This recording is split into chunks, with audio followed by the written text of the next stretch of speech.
One of the bigger challenges facing a lot of people in terms of the health of their faith is the purpose of theology.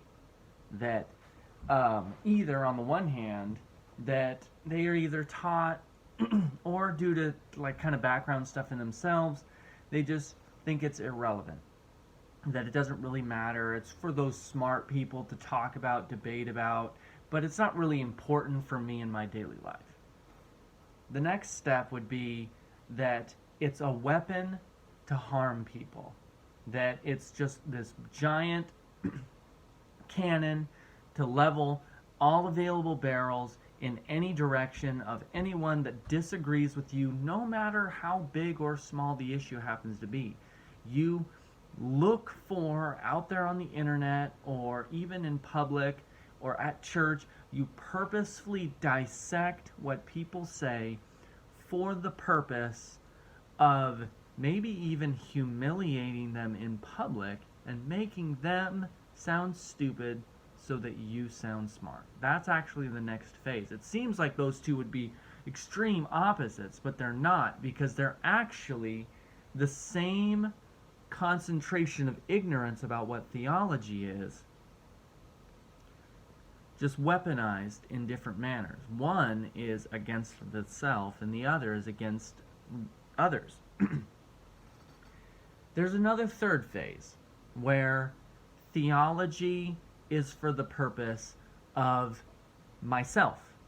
It's like preparing a fine meal, and you put together all the different flavor complexities, and you sit down and you eat it, and then that's it.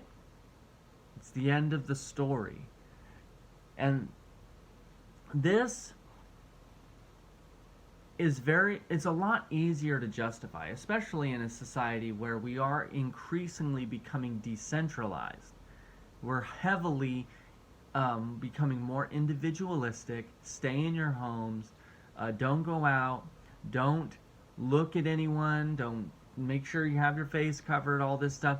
When we're living like this, it's a lot easier to justify that. I'll just stay home in with my books and my all of these things, and I'll just consume to the point of obesity on theology and philosophy and apologetics and all of that.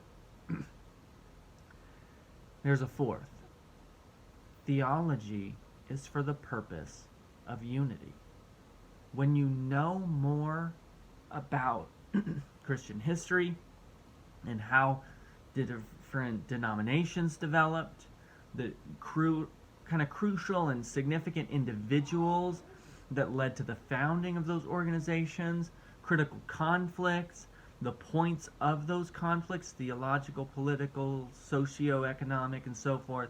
When you know those things a lot more thoroughly, you can recognize that theology, as far as Christians are concerned, are more like a field of flowers. That in the springtime, you go into some of these hilly spaces in the Midwest or in the Southwest and things, they just blossom filled with color.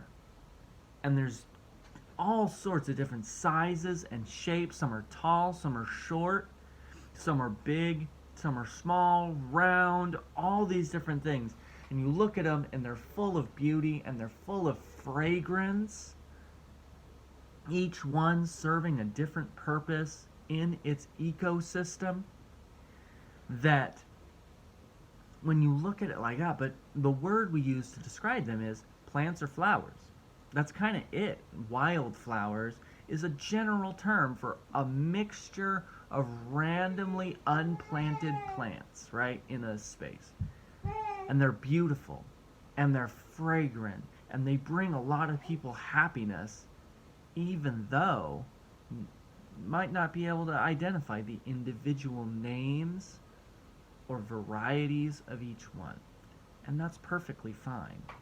That in the same way, Christian as a term, is a lot more generalistic than a lot of people would like it to be. They would like to be it's super precise.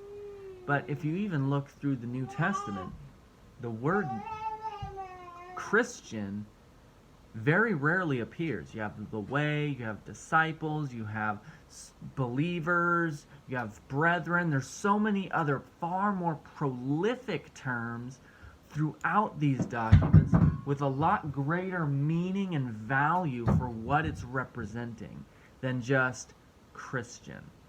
And so I think what a lot of us can learn more than anything else from the idea of theology is the idea what's important is often the stuff you don't see. In the same way that many people, they'll go their whole lives never seeing the concrete underneath their floorboards.